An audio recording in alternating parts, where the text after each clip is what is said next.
It was supposed to be, you know, just another boring Tuesday morning at Phoenix Sky Harbor. November sun, bright, but kinda cold.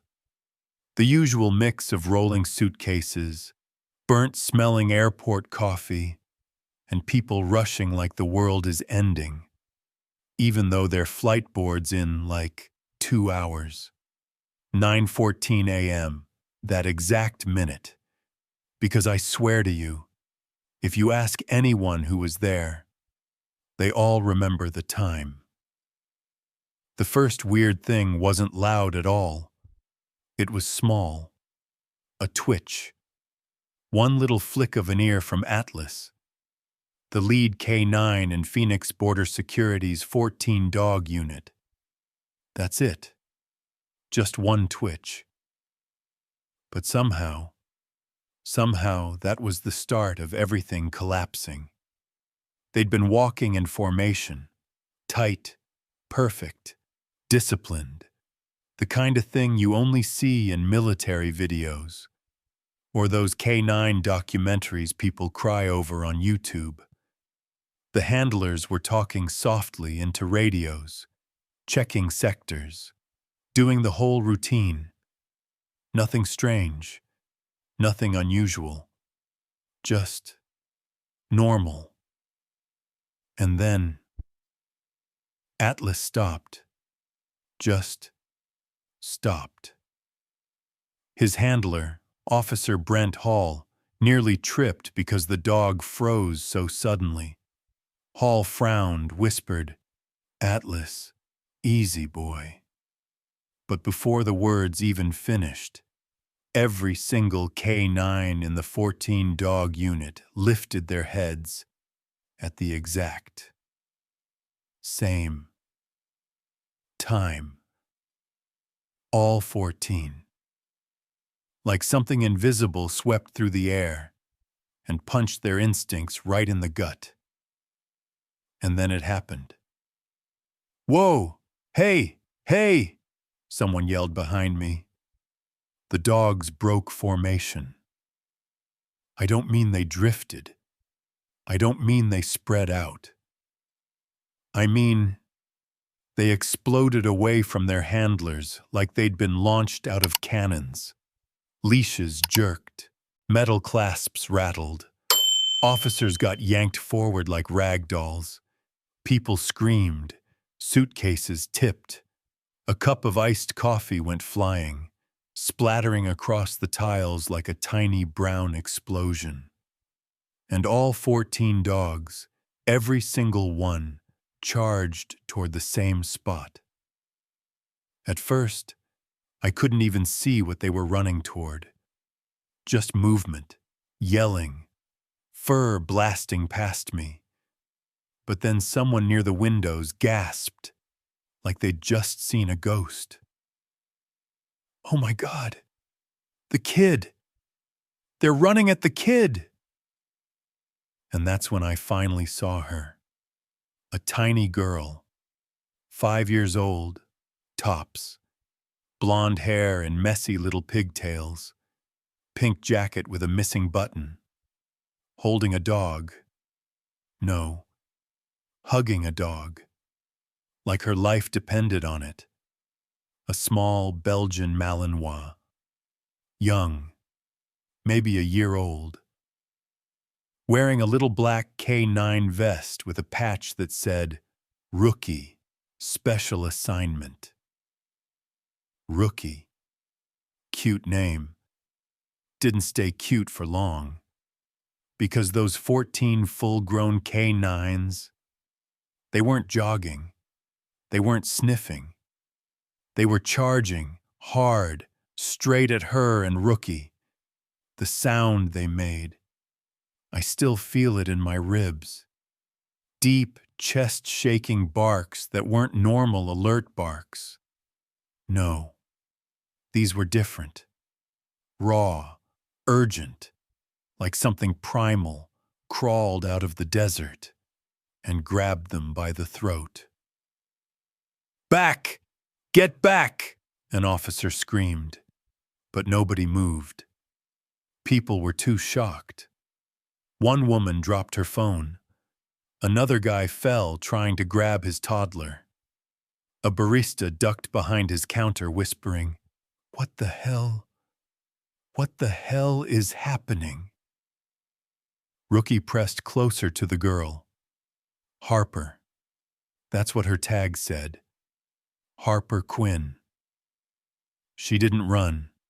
She didn't scream. She just froze. Eyes wide, breathing fast. And honestly, same. It felt like the whole airport forgot how to breathe. Then the first dog, Titan, skidded to a stop in front of her. Nails screeched against tile, like metal on metal.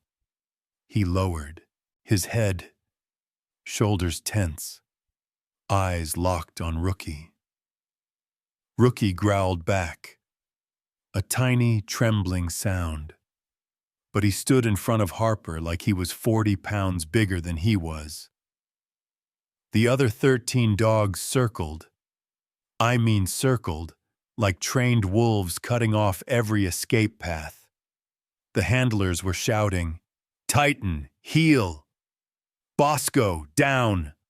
Atlas, stop! Atlas!" Nothing, not even a twitch. It was like the dogs weren't in the same world as the people anymore. And you know that feeling when your stomach just drops, like the floor disappeared beneath you? That's what the entire terminal felt like. Because in that moment, with 14 dogs boxing and a trembling 5-year-old, one terrifying thought hit everyone at once. What do they smell? What are they sensing that we can't? A woman near me whispered, "This isn't normal. This is wrong.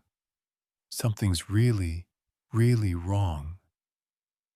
And then Harper finally made a sound, a tiny, cracking voice, barely louder than a breath. "Rookie, don't let them take me." Her fingers curled into his vest. Rookie's body trembled, but he didn't step back. Not an inch. And then Sohu.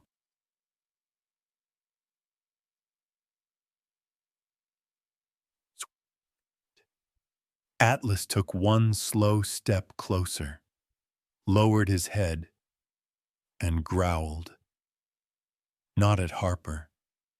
At Rookie. Like Rookie was the epicenter of something huge, something dangerous, something no one else could see. A chill rolled through the entire terminal. Someone whispered, "Why are 14 police dogs afraid of one?" And yeah, that was the moment everybody realized. Whatever this wasn't a mistake. This wasn't a fluke. Something was about to happen. Something big. Something bad. And at the center of it was a little girl and her officer dog, who had no idea what was Keith's song coming next. Because the second Atlas growled at Rookie, the other 13 dogs reacted like someone flipped a switch deep inside their bones.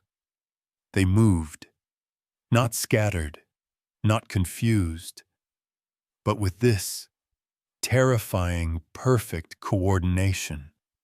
A tight, pulsing circle around Harper and Rookie, like wolves closing in, shoulders low, teeth barely showing, eyes locked, muscles shaking with some instinct none of us could understand. And I swear, you could feel it in the air, that snap of fear that hits your spine first, before your mind ever catches up. Harper's little voice cracked first. "Rookie, don't let them." She didn't even finish. Her words got swallowed by the sound of 14 trained K9s barking so hard. The windows shook. "Hold positions! Hold positions!" That was Sergeant Colin Ward, the K9 unit commander, sprinting across the terminal so fast he nearly slammed into a luggage stack. He was yelling every command in the book. "Heel! Down! Off! Stay! Atlas! Stand down!" But the crazy thing, the dogs weren't hearing him. Or maybe they heard him and just didn't care. And that's the kind of thing that should never happen with K9s. Ever. When one dog ignores a command, okay, something's off.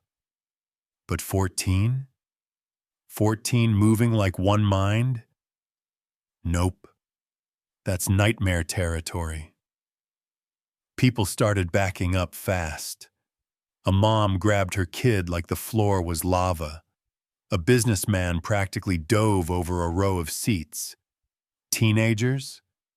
Oh yeah, they were live streaming. One of them said, way too loudly, "Bro, something's wrong with that dog. Dude, look at the little one. What is he doing?" The camera zoomed in on Rookie, shaking, standing in front of Harper with his paws braced wide, eyes darting between the huge K9s like he was calculating escape routes he knew didn't exist. Harper was falling apart. She clutched the back of Rookie's vest, tiny fingers squeezing so hard her knuckles turned white. "They're scaring him! Stop! Please stop!" And it wasn't a dramatic kid scream.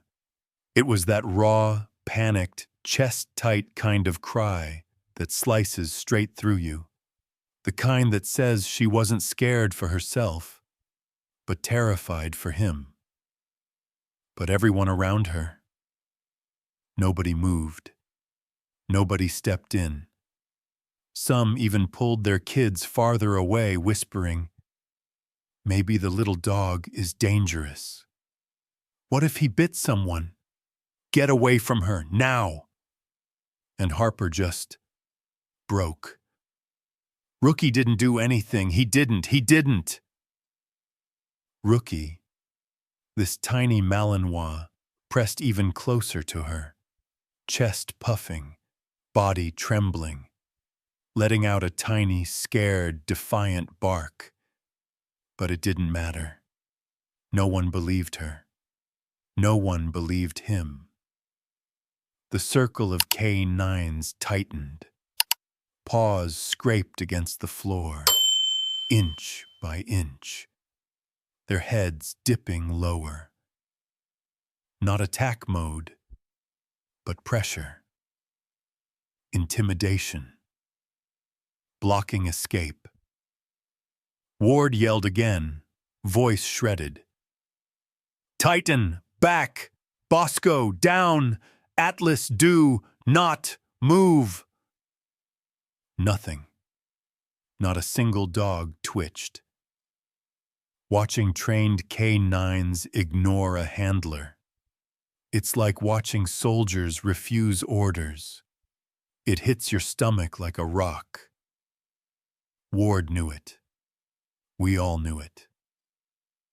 They're responding to something specific. They're scent locked.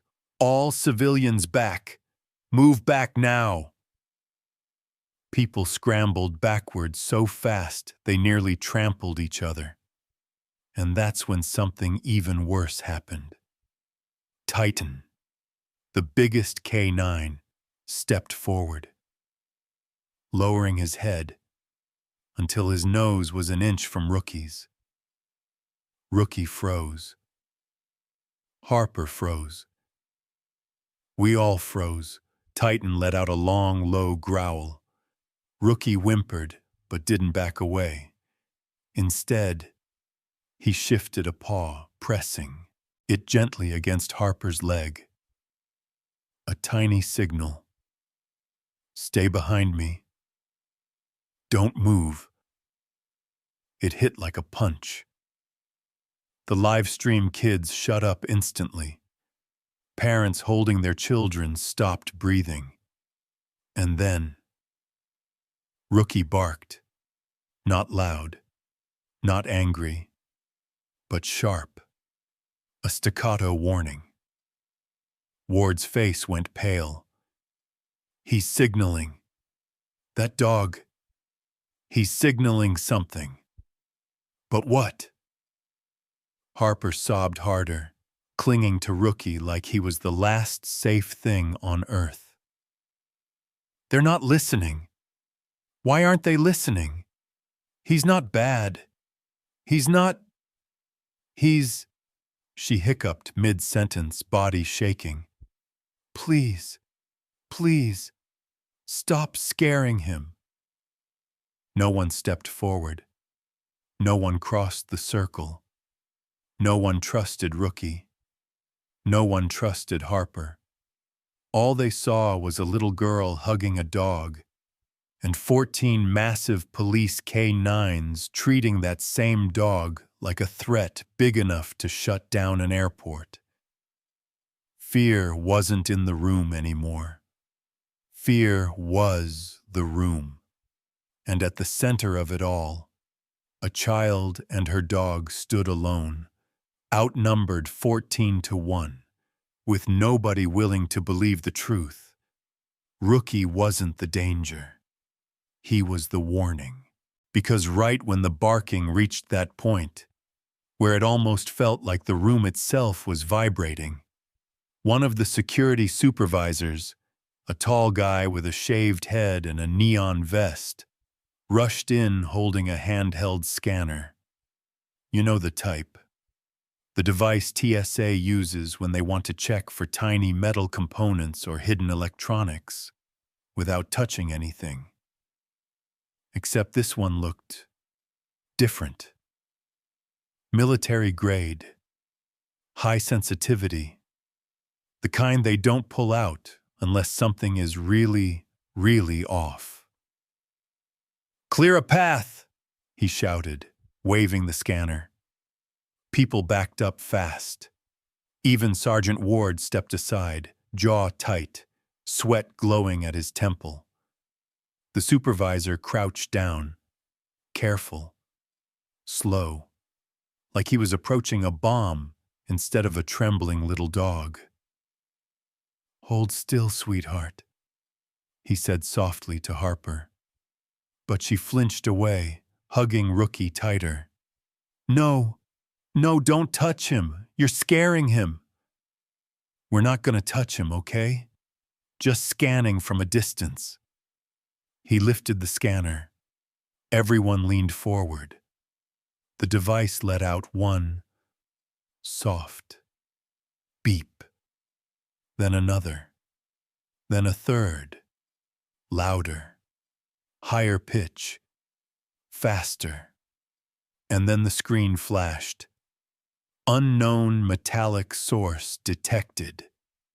And that was the moment the whole terminal stopped pretending this was just a dog problem. Ward sucked in a sharp breath.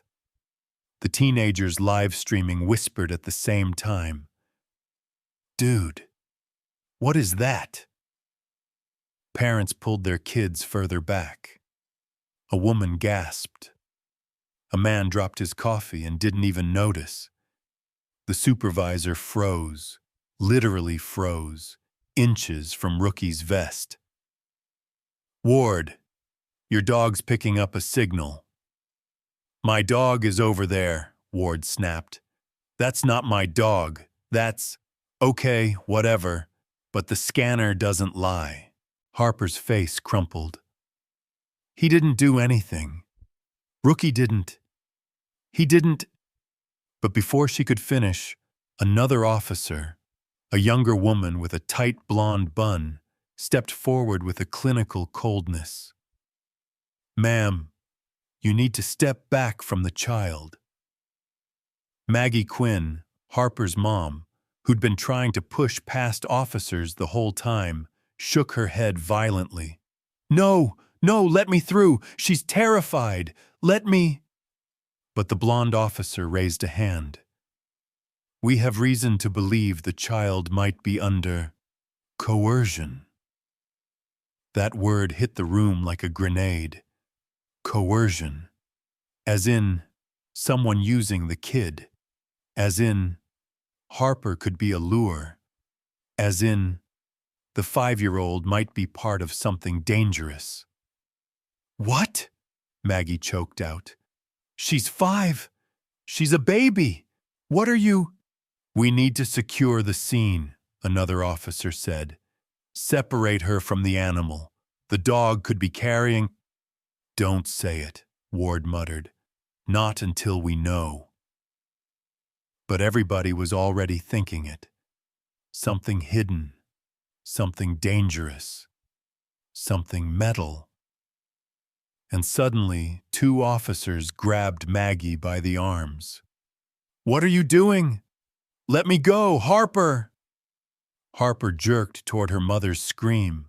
Mom!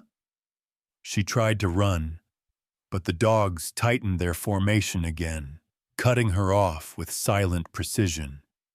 It was brutal to watch.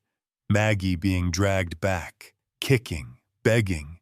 Harper trying to follow, sobbing. Rookie barking frantically, trying to shield her. And those 14 K9s, they formed a perfect, terrifying wall between a mother and her child. People watching were torn between fear and heartbreak. Some filmed, others cried. A few yelled for officers to stop. But nothing mattered. The decision had been made. Harper and Rookie were officially a threat. Time 1,000 pounds. Maggie cried out. She's not being coerced. She's my daughter. Ma'am, step back. I'm her mother. But nobody was listening. Everyone was listening to the scanner. It beeped again, twice, then flashed brighter. Source moving, source. Active caution advised. Ward stared at the screen like he wanted it to be wrong. What is that? Someone whispered. Another voice. Is that a bomb? No. No. If it were a bomb, the dogs would react differently. Then what the hell is it? Ward crouched, trying to peer at Rookie's vest. Harper, sweetheart, I need you to step back from the dog. She shook her head, tears streaming. No, he's scared. He's trying to tell you something.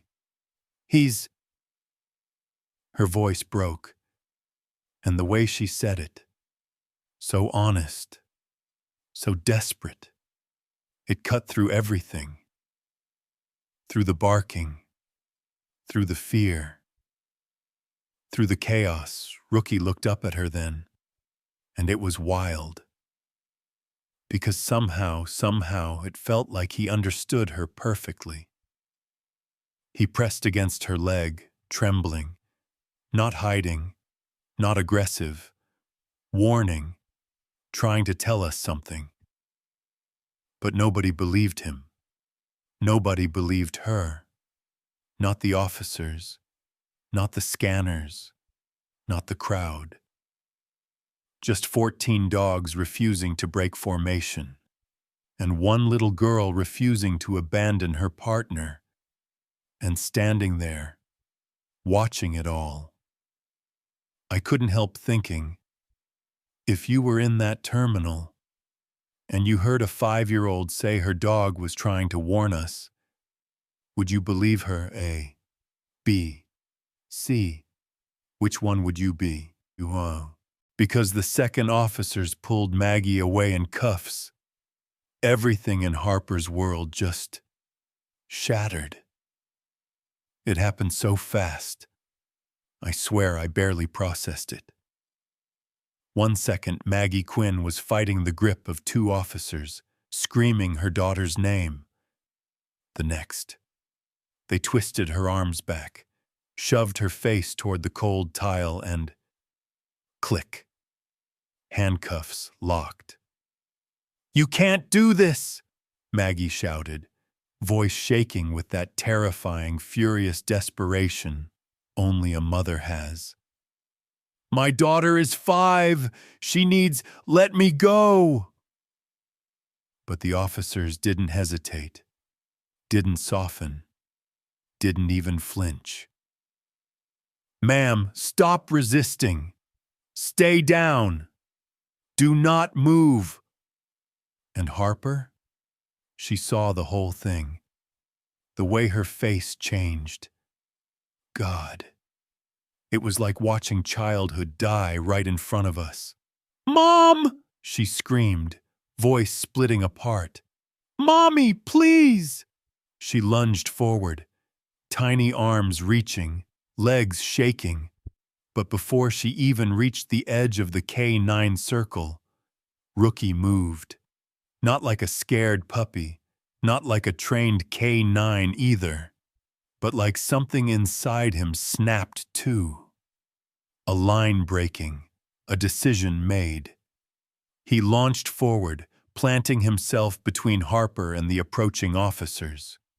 Fast enough that several officers grabbed their holsters. He didn't bare teeth. He didn't snap. He simply stood there, firm, solid, like, "If you want her, you go through me." That moment, you could hear hearts drop across the terminal. Rookie wasn't supposed to do that. K9 dogs don't break formation. They don't override instinct. They don't shield a child from police officers. But Rookie? He didn't care. He chose her. Harper didn't stop crying. Her little hands grabbed fistfuls of Rookie's vest as she sobbed into his back. "They're hurting her. Or Rookie. They're hurting my mom." Rookie made a low noise. Not a growl, not a bark. Something in between. Like a dog trying, desperately, to speak human. And then, the impossible happened. All 14 K9s froze. Just froze. Mid-growl, mid-step, mid-breath. For one terrifying heartbeat. The entire terminal fell silent, like the world sucked the sound right out of the room. Then, one by one, every K9 sank to the floor. Not in attack stance, not in alert stance, but flat, flattened, bellies pressed to the tile, heads down, eyes lifted toward Harper. And Rookie. It looked like, I know how insane this sounds, but it looked like apology. Like they were saying, "We know you're scared. We know he's scared. We're not here for you. We're sorry." A man near me whispered, "What the hell are they doing?" A woman covered her mouth, crying, "I've never seen trained K9s do that.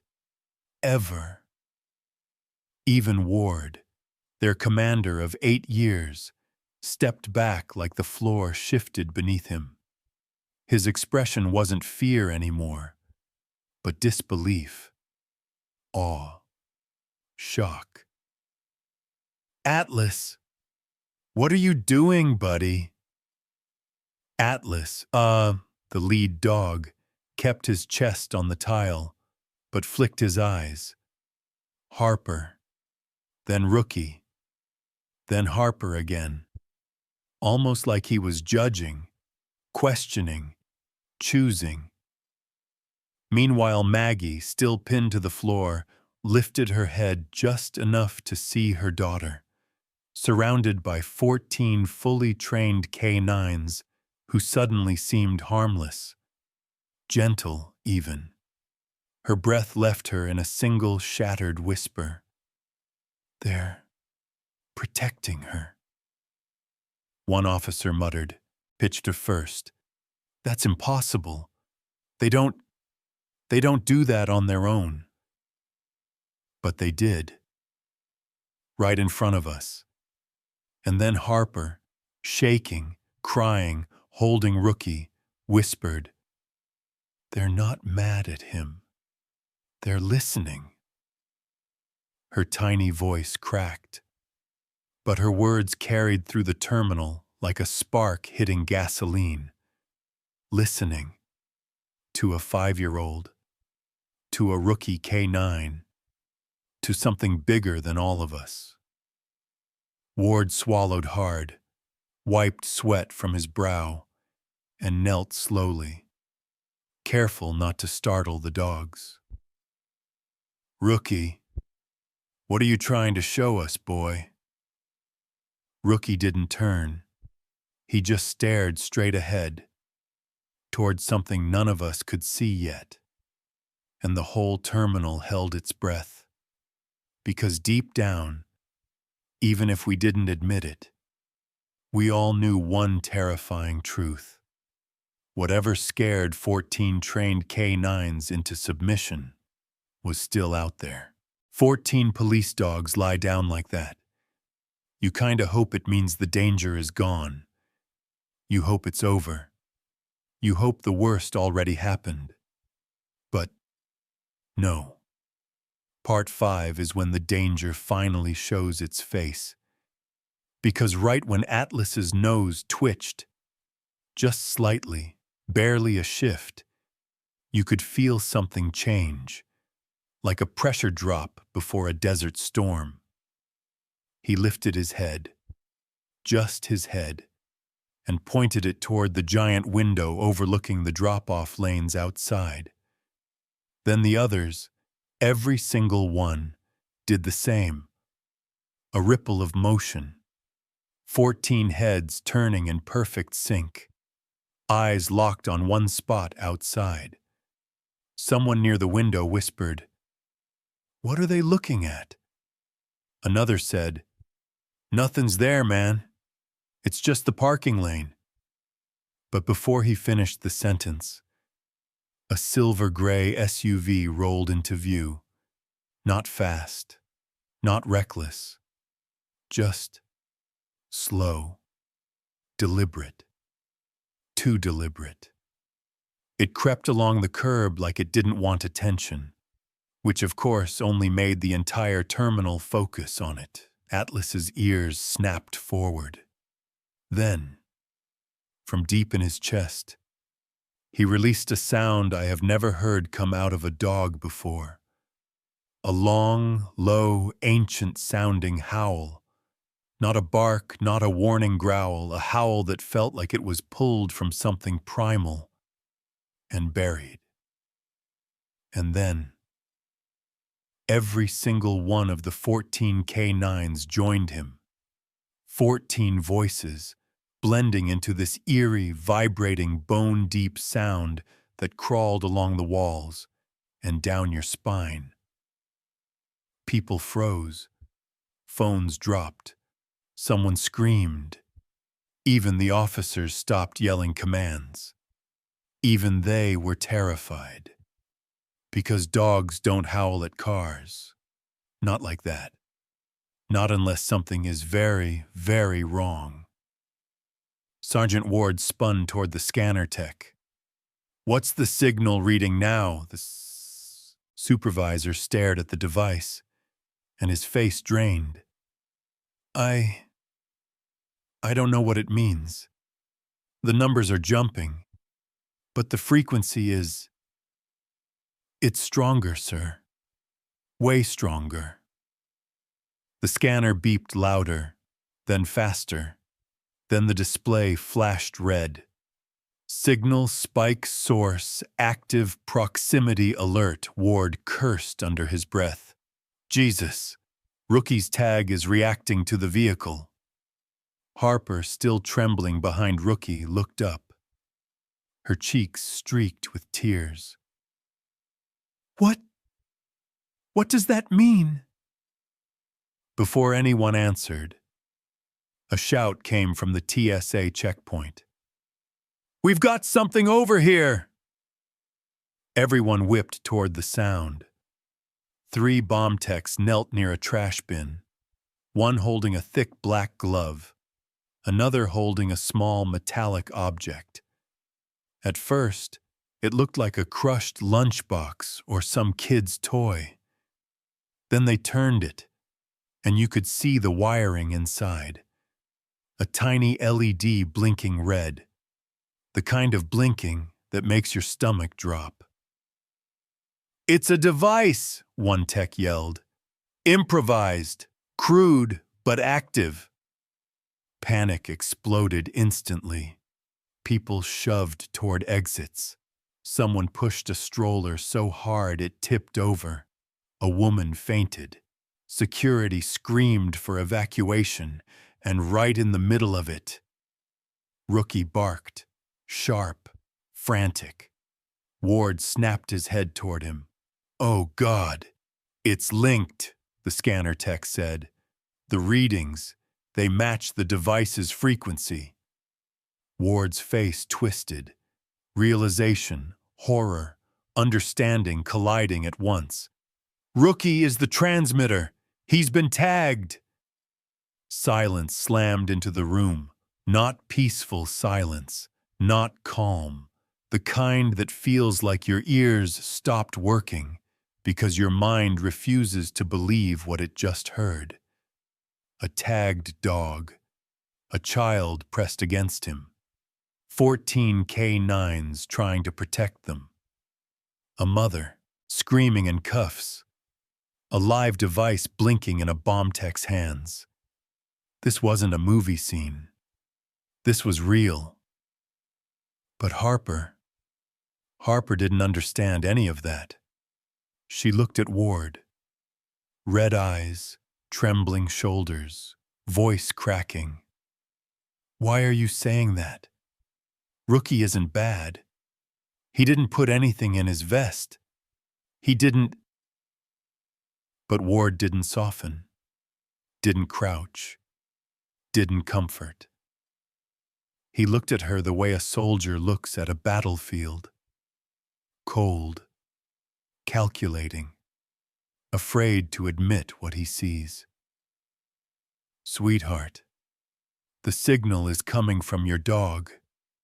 That SUV out there, someone in it is controlling this. Your dog's vest was tampered with." Harper's face broke again. Lips trembling, shoulders shaking. "You're lying. You're all lying. He would never hurt anyone." But the officers were already moving in. Hands on belts, fingers brushing tasers, eyes narrowing at Rookie. Not as a scared young K9 protecting a child, but as a walking, breathing threat. Harper saw their judgment, all of it. Something sharp flickered in her eyes. Hurt, anger, betrayal. You're not good people. You're hurting him. You're hurting us." And for the first time since this began, Ward's resolve cracked. Just a flicker. Just enough for guilt to slip through. But the danger was real, and it was growing. The SUV outside shifted, gliding closer to the curb, engine humming like a predator clearing its throat. 14 K9s snapped their gaze to it again, and deep down, every single one of us knew this wasn't over. This wasn't even close. When Ward shouted that Rookie had been tagged, the whole terminal exploded with fear. But the truth? The real truth? That landed even harder, like a punch straight to the chest. Because right as officers tightened the perimeter and bomb techs shouted coordinates, another group of agents stormed in from the west hallway. Tactical vests, serious faces, the entire federal vibe. The kind of arrival that tells you, yeah, something much bigger was happening long before we showed up. One of them, a woman with dark hair and a low braid, pushed through the chaos and flashed her badge at Ward. "Sergeant Ward," she said, breathless. "We need to speak. Now." Ward didn't take his eyes off Rookie. "If it's about that SUV, tell me who the hell is inside it." "It's not just the SUV," she said quietly. "It's the dog." Ward slowly turned toward her, jaw tight. "What about him?" The agent hesitated, then pulled out a thin tablet, cracked on one corner, covered in desert dust, and handed it to Ward like it was radioactive. "This was recovered late last night outside Alamogordo, New Mexico." Ward frowned. "We don't have any open K9 cases in New Mexico." Her voice softened. "You do.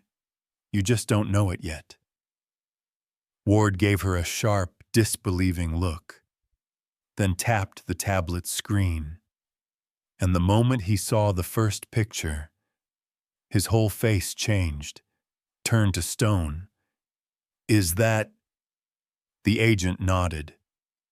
"It's Liam Quinn, Harper's father." Harper's head snapped up at the sound of her father's name. "Daddy?" Rookie stiffened, like the name cut straight into him. The agent continued. Liam was part of a confidential K9 task force. He left 5 days ago for a covert intercept mission in the desert. His entire team lost contact. No trackers. No video feed. Nothing. Ward blinked. "What do you mean, lost contact?" He had full military-grade comms. "We know," she said. "Everything went dark anyway."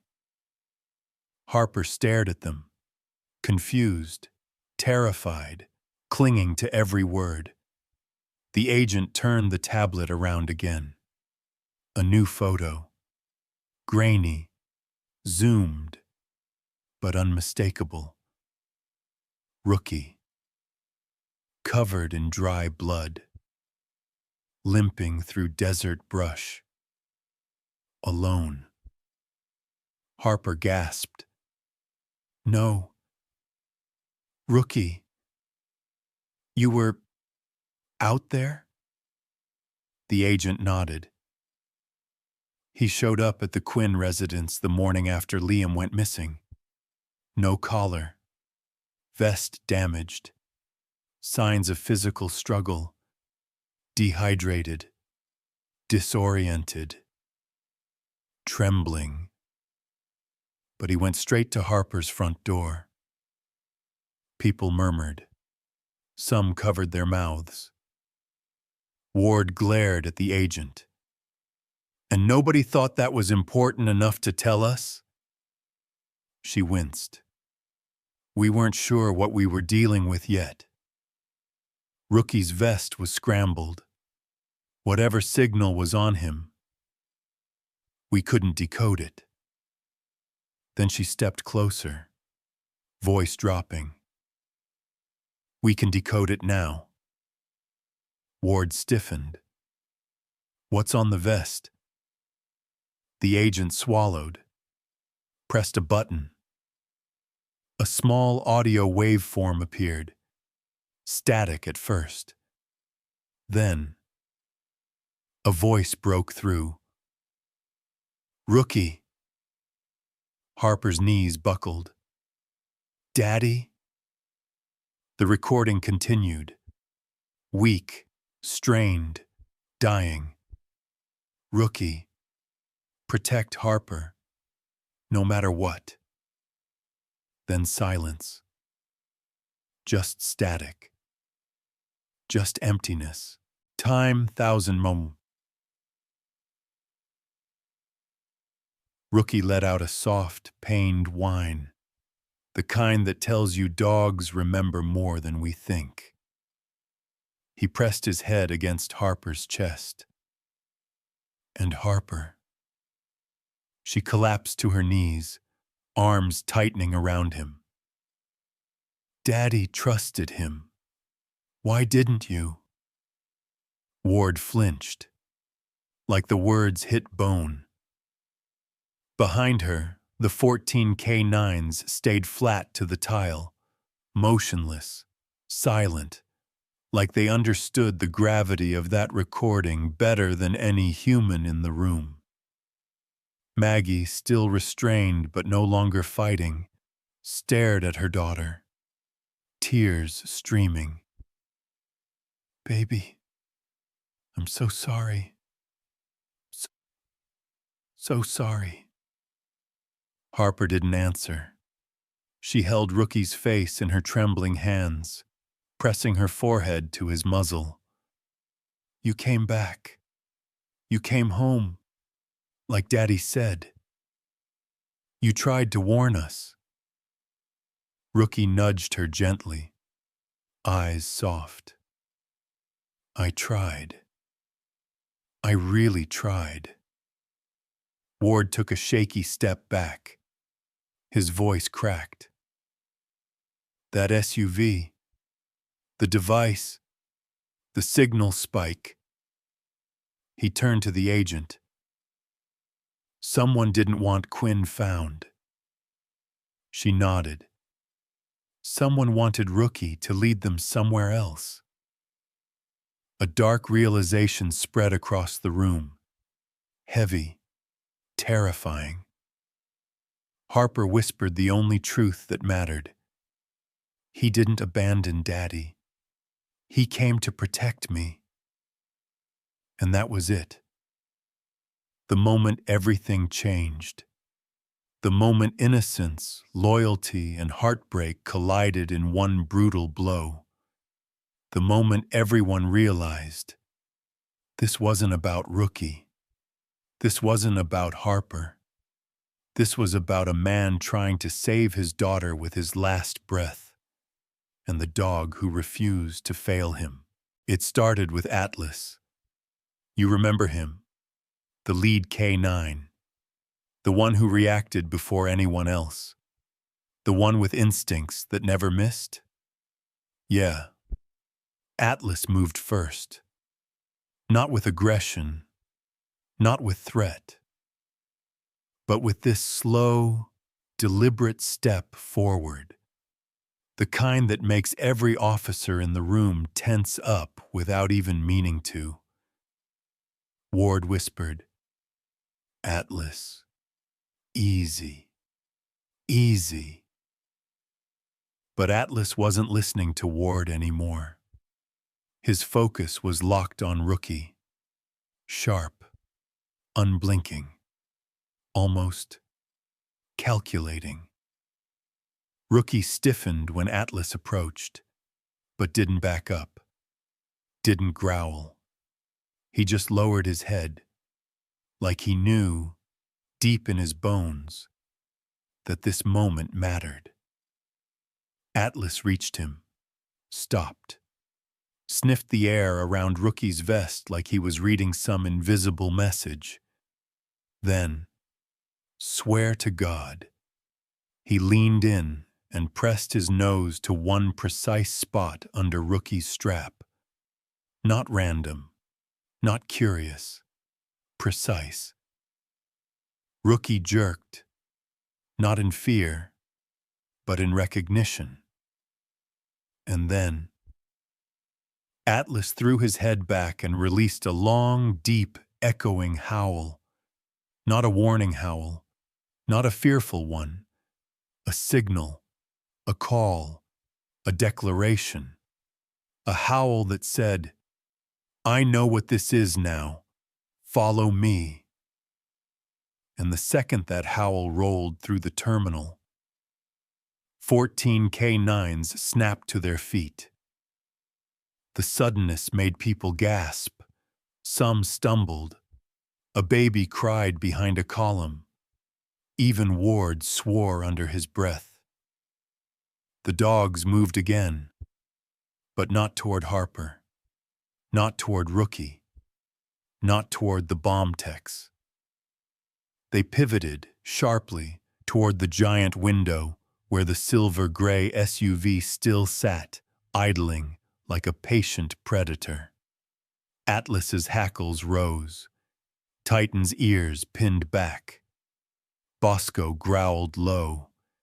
Even the smallest shepherd pressed forward like he'd just remembered what he was born to do, and Rookie changed. Not physically, emotionally. The trembling stopped. The uncertainty vanished. It was like Liam's voice. That last whispered order finally clicked into place inside him. He stepped away from Harper, not far, just enough to stand on his own paws, chest lifted, stance steady. For the first time since this nightmare began, Rookie looked like a real K-9 officer. No, scratch that. He looked like a soldier who just got his final mission. Harper reached for him, panicked. Rookie? Rookie, no, don't leave me. He turned, nudged her hand gently with his nose, soft, comforting, then looked back at the SUV. Ward saw it too. Holy hell, he's tracking something. The agent with the tablet stepped beside him. He's not a threat, Sergeant. He's been trying to lead us the whole time. Ward swallowed hard. So he's not the suspect. She shook her head. No. Rookie's the witness. Ward looked stunned, like the ground shifted beneath him. And the key, the agent added. He's the only one who made it out. He's the only one Liam trusted. The words hit the room like a shockwave. People stopped running. Officers stopped shouting. Even the bomb techs froze. All eyes went to Rookie, a small, battered dog who'd been treated like a ticking bomb 20 minutes ago. A dog who crossed miles of desert alone, who returned home injured, who endured scanners, alarms, guns pointed at him, and still stayed by the child he was ordered to protect. Right then, Atlas stepped in front of Rookie, not blocking him, but standing beside him. A gesture that said, "Rate slow. You lead, we follow." And the others mirrored him. One after another. 14 K9s formed behind Rookie like an army assembling behind a commander. Rookie glanced back at Harper. Her lip trembled. She whispered, "Daddy told you, didn't he? He told you what to do." Rookie held her gaze for a moment, then lifted his head, resolute, unafraid, and faced the SUV again. If you'd been there, you would have felt it. That moment when fear turned into purpose, when chaos sharpened into clarity, when a tiny dog stood taller than every human in the room. And it made me wonder, if you were standing in that terminal, watching a dog rise from frightened to fearless right in front of your eyes, what would you think he was about to do next? B or C? Which one are you leaning toward? Not fear this time, not confusion, purpose. sharp, electric, like the air suddenly realized it had a job to do. And apparently, so did the driver of that silver-gray SUV. Because the very second Ward radioed for perimeter lockdown, the SUV jerked forward, hard. Tires screeched, engine roared. The whole front end dipped like the driver slammed the gas pedal straight into the floor. Someone screamed, "They're taking off!" Ward spun toward the window. "Oh hell, go, everybody move!" But he didn't even need to give the order. The K9s were already moving. All 14 dogs launched across the terminal like a wave of fur and muscle, leaping over luggage, weaving through chairs, sprinting straight toward the emergency exit leading to the tarmac. Atlas hit the crash bar with his shoulder.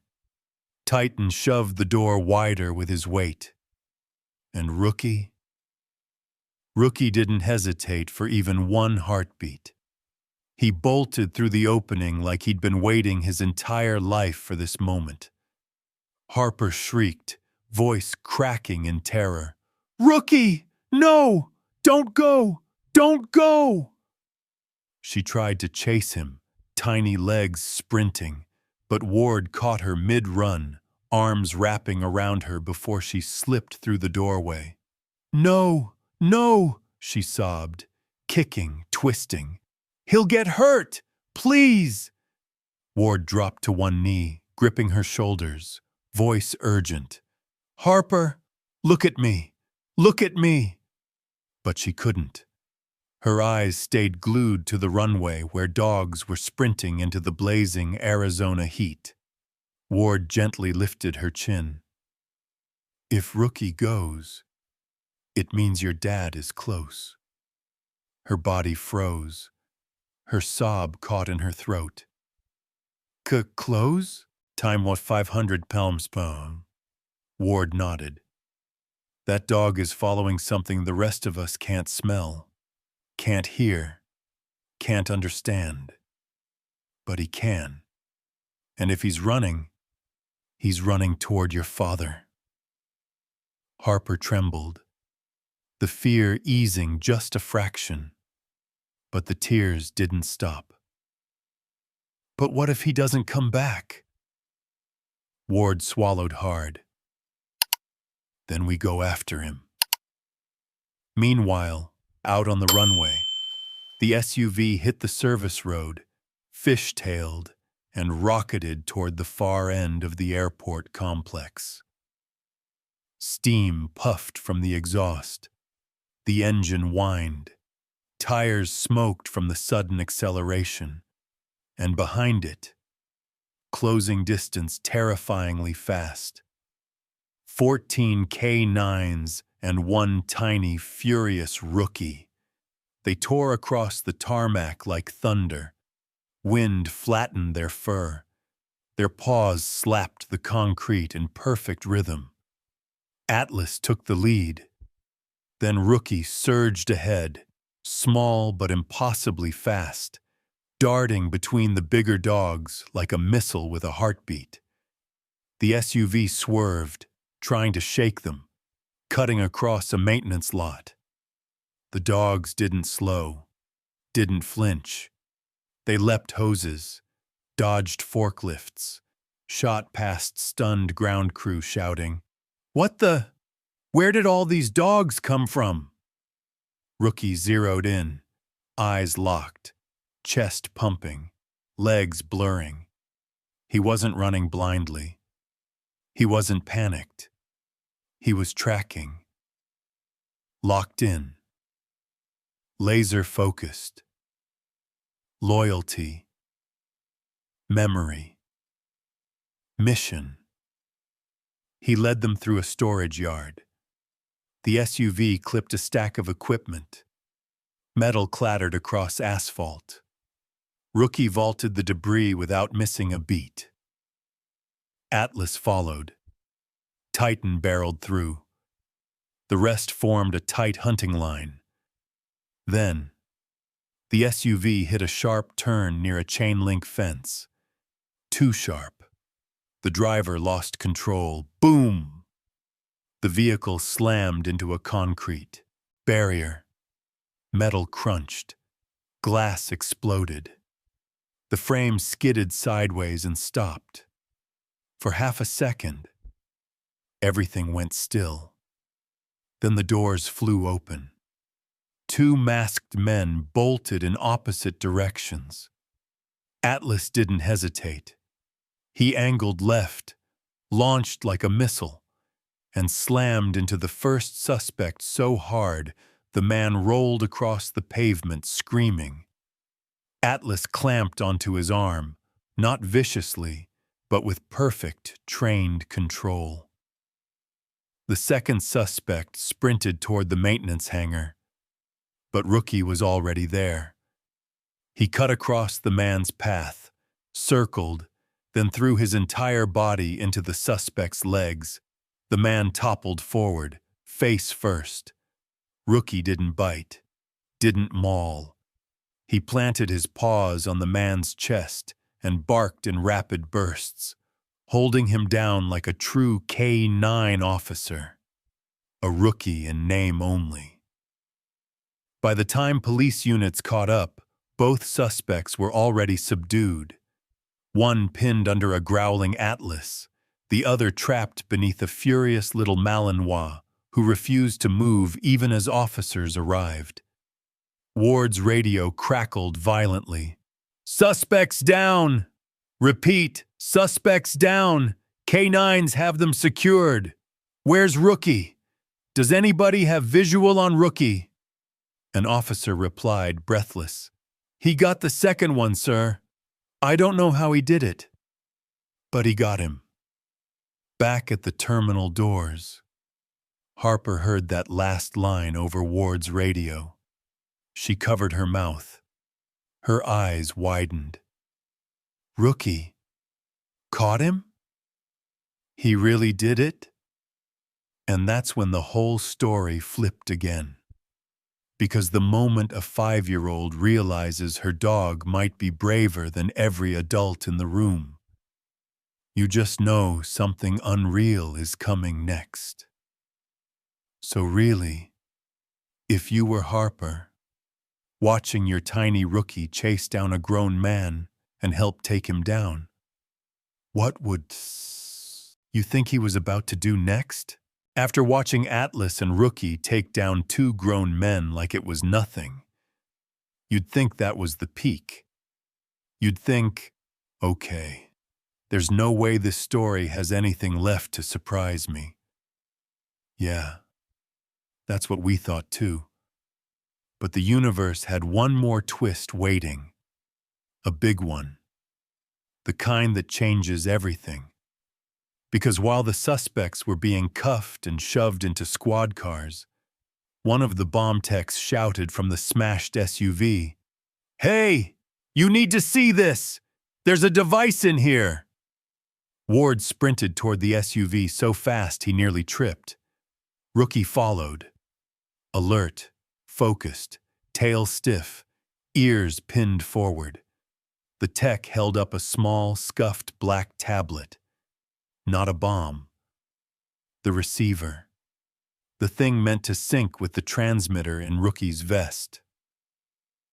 "Look at the screen," the tech said, breath shaking. It's still active." Ward bent over. On the cracked display, a single blinking dot pulsed on a map of Arizona. Coordinates. GPS. Live. But the weirdest part? The dot wasn't where they were standing. It was ahead. Miles ahead. "Why is it still transmitting?" Ward muttered. The tech swallowed hard. "It's not tracking the SUV." A beat. "It's tracking him." He pointed at Rookie. Ward froze. "What do you mean tracking him? He's right here." "No, the vest. It's picking up a second endpoint. The system's trying to pair with something. something it's been connected to before. Rookie whined, ears lifting, staring at the blinking dot like he recognized it. The tech zoomed in. The map labeled the area. Mesa Desert Road, abandoned storage district. Harper tugged Ward's sleeve. Rate slow. That's where Daddy used to train. When it was too hot at home, he took Rookie there so he wouldn't bother the neighbors. Ward's stomach dropped. "Oh my God," Rookie barked, sharp, powerful. A bark that meant, "Why are we still standing here? Let's go." Ward grabbed his radio. "All units, we have probable location on Officer Liam Quinn. Mesa Desert Road. Repeat, Mesa Desert Road. We need SWAT, medics, and perimeter teams now." Sirens erupted. Engines roared. The whole runway lit up with flashing blue and red. And Rookie didn't wait for orders. He sprinted straight toward the convoy. Someone shouted, "Get that dog inside a unit." But Rookie was already in the SWAT Tahoe before anyone could grab him. Harper reached out, voice cracking. "Rookie, be safe, please." The door slammed shut. The convoy tore through the desert, dust spiraling behind them, saguaros blurring past the windows. Inside the Tahoe, officers checked gear, clipped radios, while Rookie stood on the seat, trembling, staring out the window, letting out tiny, desperate whines. "Dog's losing it," one officer muttered. Ward shook his head. "No, he's guiding us." The blinking dot got closer. Half a mile, a quarter mile, 100 yards. "Slow down," Ward shouted. "It's right here. Stop!" The convoy screeched to a halt. Ahead, a row of abandoned metal warehouses, paint peeling, doors rusted, windows shattered. Rookie didn't wait. He leapt out, blasted across the sand, nose to the ground, weaving. Then he stopped. In front of the last warehouse, Unit 19B. He pressed his paws against the dented metal door and barked, hysterically. "Breach team, form up! Set charges, go, go! Move the kid back!" Harper was held behind the vehicles, tiny hands over her mouth. Daddy is in there. I know it. I know it." Ward knelt beside her. "If Rookie picked this place, I believe him." The breaching charge blew the lock off. "Clear! Move up!" Then, "Wait! There's a door back here!" A half-rotted utility door. Rookie sprinted past the officers, shoving his nose under the crack, pawing desperately. "Get it open!" Ward barked. The door was kicked in. The smell hit first. Dust, rope, sweat, something metallic. Then, a voice. "Rookie?" Ward froze. Hold the light steady." The beam swung toward the back wall. And there he was, Liam Quinn, tied to a metal support beam, face bruised, lips cracked, but alive. Barely, but alive. The moment he saw Rookie, his eyes filled with tears. Rookie whimpered, then bounded forward, shoving his head under Liam's limp hand. Liam's fingers twitched, then curled weakly into Rookie's fur. "You found me. Rookie. Good boy." Rookie let out a soft, broken sound, half whine, half sob, pressing closer. Ward choked back emotion. "Get medics in here. Quinn is alive. Repeat, alive." Outside. Harper heard the shouting. She heard the word alive, and the scream she let out. It wasn't fear. It wasn't pain. It was the sound you only hear once in your life. A child's heart breaking in reverse. The second the medics shouted, "He's alive!" Out of that warehouse, something in the desert air changed. Like the whole place finally exhaled after holding its breath for too long. Harper didn't wait for permission. Didn't wait for officers. Didn't wait for anything. The moment Ward nodded, barely nodded, she took off. "Harper!" "Slow!" Ward tried, but she was already gone.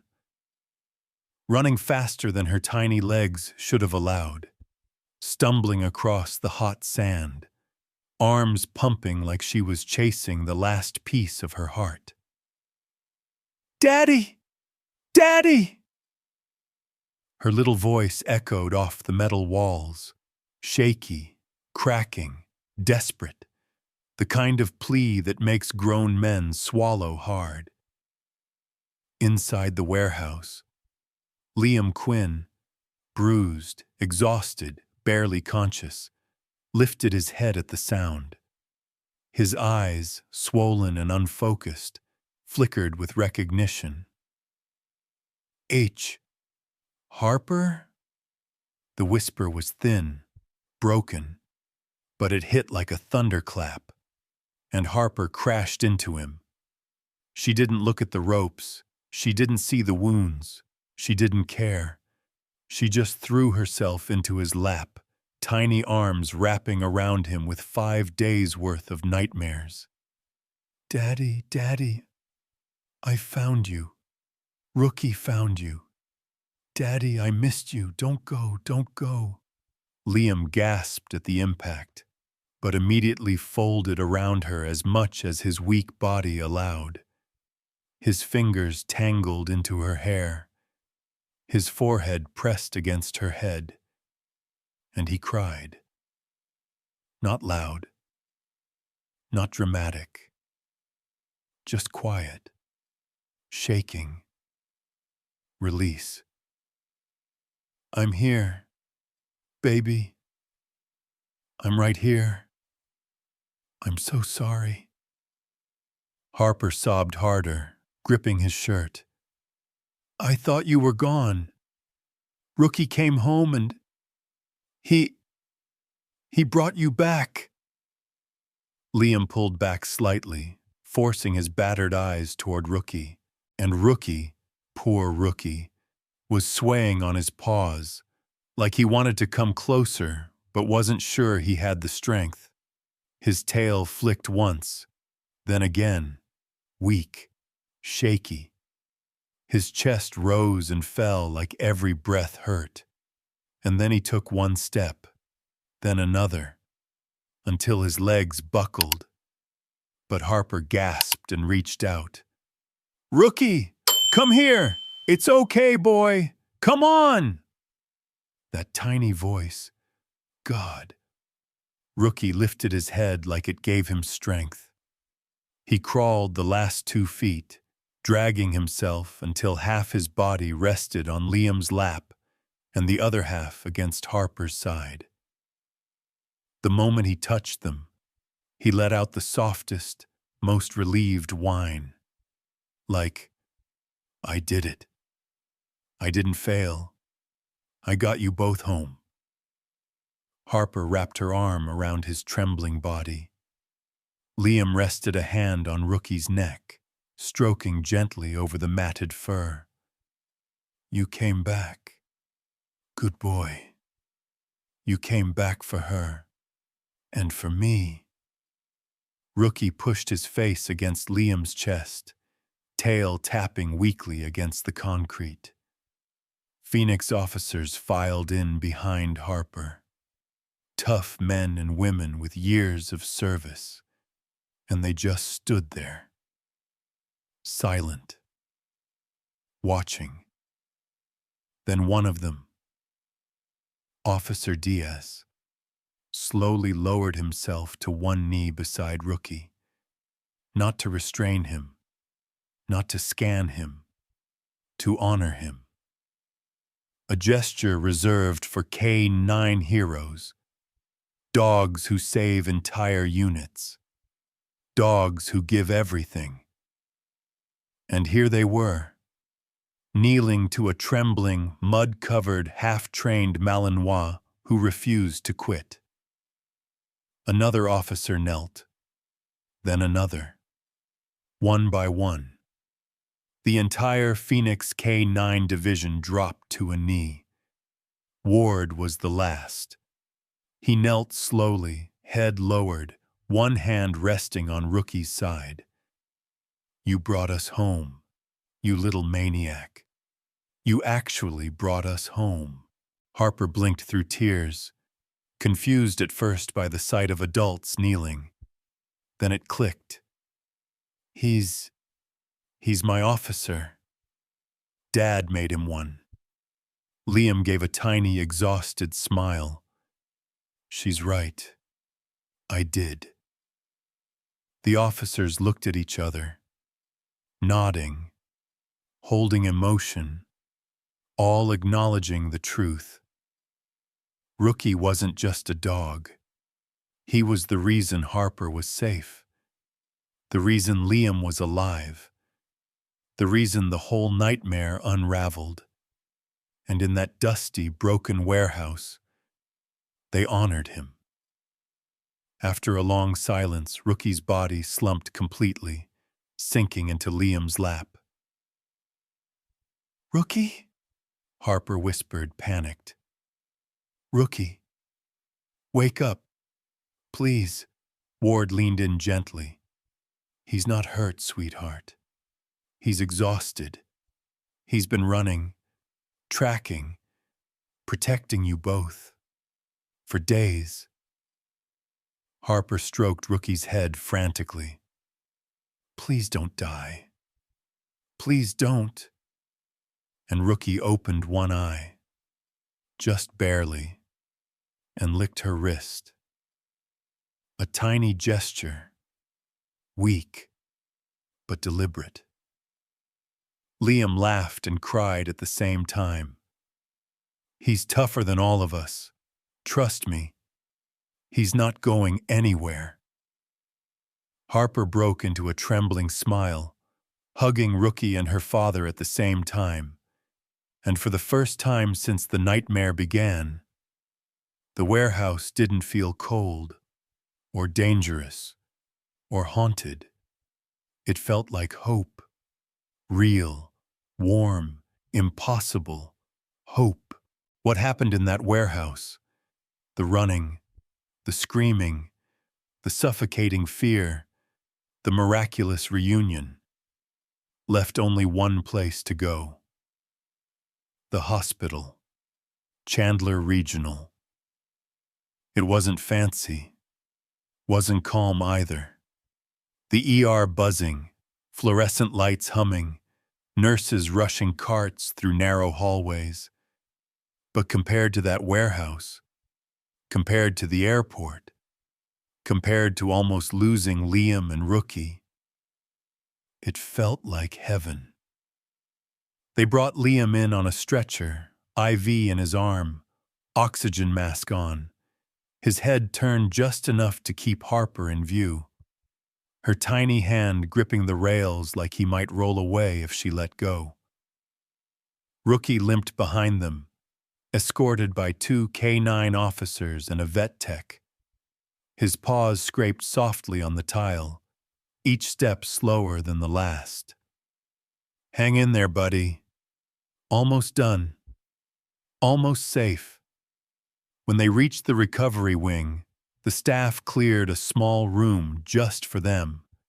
Not because it was protocol, but because everyone in that hallway had already heard the whispers. The dog. The rescue. The little girl who refused to leave. Inside the room, the lights were dimmed. A clean blanket. A spare cot. A low medical bed. "For the K9, a nurse said softly. Figured he earned it. Rookie didn't jump onto the bed. He just folded onto it. Like gravity finally caught him. He curled into a loose ball. Exhausted, chest rising slowly, eyes half closed but still tracking Harper like she was the only anchor in his spinning world. Harper climbed beside him. No hesitation. No fear. She rested her cheek on his side and fell asleep within minutes. Little breaths. Small, sleepy hiccups. One tiny hand clutching his vest like she refused to let him drift away again. Liam lay in the bed next to them. Wires and monitors everywhere. He looked fragile, even broken. But when he turned and saw them together, his daughter and his dog, asleep on that tiny hospital bed, something changed in his face. Not pain, not fear. Relief. He lifted one shaking hand, slow, careful, and rested it on Rookie's head. "Hey, little man, you did it. You came back." Rookie opened one eye, tail thumping once against the blanket. Liam swallowed, and you could hear the lump in his throat. "You didn't just save me. You saved my daughter's whole world." Tears slipped down his bruised cheek. He didn't wipe them away. He just whispered, "Thank you," over and over, like a prayer. What nobody expected, not a single person, was what was happening right outside the room. 14 K9s, Atlas, Titan, Bosco, Luna, Creek, Jasper, Thorn, Marley, Nyx, Arrow, Bailey, Knox, Rumble, Scout. Every single one stood guard outside the door, not wandering, not lying down, standing, silent, still. A formation. A K9 honor guard. People passing by froze, whispering, "What are they doing? Are they guarding the room?" A nurse whispered, "They're paying respect. That's what it looks like." A handler nodded softly. "They know. Dogs always know." Ward stood in the hallway, arms crossed, eyes shining, as he watched his entire unit hold vigil for the smallest, youngest, most underestimated dog they'd ever met. He whispered, "That little guy, he's one of us now." Hours passed. The sun dipped low over Arizona, orange light pouring through the blinds. Harper woke first. Bleary, confused, hair a mess. She looked at Rookie, still asleep, still breathing softly. She placed her hand on his back. "I love you, Rookie." Rookie didn't wake, not fully, but his tail moved once. A tiny wag, a quiet answer. Harper smiled through tears. "You're my officer. Dad made you one. And I don't care what they say.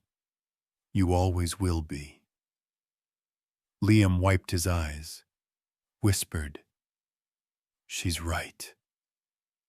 And for the first time in days, for the first time since the nightmare began, the room felt whole, safe, warm, healing, like the world might actually put itself back together again. One heartbeat, one breath, one wagging tail at a time. After that long, quiet week in the hospital, the healing, the small smiles, the slow breaths, nobody expected what came next. Not Harper, not Liam, not even Rookie. Because a week later, on a warm, golden Arizona morning, the state of Arizona held something they had never done before. The largest K-9 honor ceremony in Phoenix Civic Hall's history. And all of it, for a dog who wasn't even officially part of the unit. Yet, people lined up outside the building hours early. Veterans, families, kids with hand-drawn signs, handlers in uniform, even pilots and TSA workers who'd witnessed the chaos in the airport that day. Inside, the Civic Hall was packed. Lights dimmed, flags hung, cameras flashing, a stage decorated with a massive blue and gold banner, honoring those who protect without question. In the front row, Harper, in a tiny blue dress. Liam, still recovering but sitting tall. Maggie holding his hand, and lying at Harper's feet, head resting gently on her shoes. Rookie. Cleaned up, fresh vest, bandaged paw.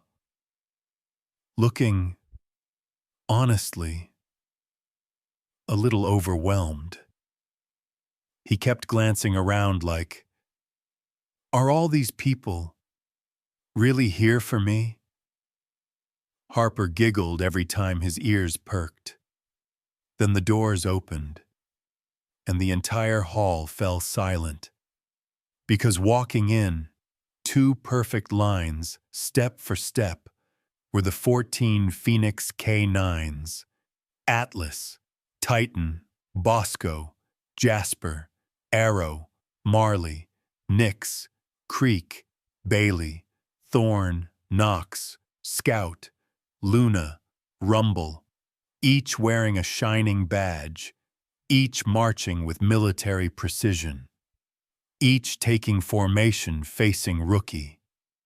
The crowd gasped, because it looked like a guard of honor saluting one of their own.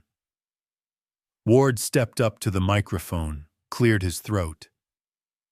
These 14 dogs protected a little girl that day, and followed their instincts even when nothing made sense. The crowd murmured. But there was one more. Ward smiled softly, looking down at Rookie. One we didn't see for who he truly was.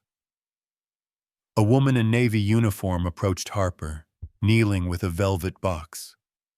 "Sweetheart, this part is yours." Harper opened the box. Inside, a small golden emblem shaped like a star in a shield. Officer's Guardian Star, awarded for extraordinary courage. The hall went completely still. Harper turned toward Rookie, voice trembling. "Daddy said you were my officer, and I think he was right." Rookie tilted his head. One ear up, one ear flopped. The exact expression that had probably earned him half his lifetime supply of treats. Harper clipped the star onto his vest, and Rookie sat up straighter, taller, like the badge didn't weigh him down, but meant something. The hall erupted. Applause, cheers, officers saluting, Veterans rising. Even the K9s barked, like they couldn't hold it in. Harper kissed his head softly. There. Now everybody knows who you are. Liam stood, leaning on crutches, pain in every motion, but refusing help. He reached the microphone, voice trembling. 14 dogs protected my little girl that day. All 14 K9s lifted their heads, all at once.